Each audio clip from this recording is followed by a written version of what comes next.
Animal Tongues, written by Terry Patterson. Animals have many kinds of tongues. They use their tongues to get and eat food. This anteater has a long, thin tongue.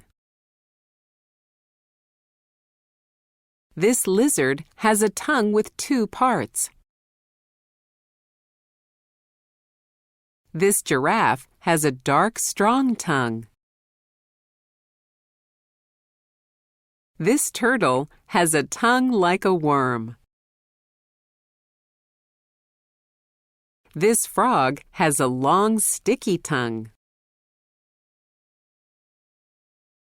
This cat has a tongue like a brush. What is your tongue like?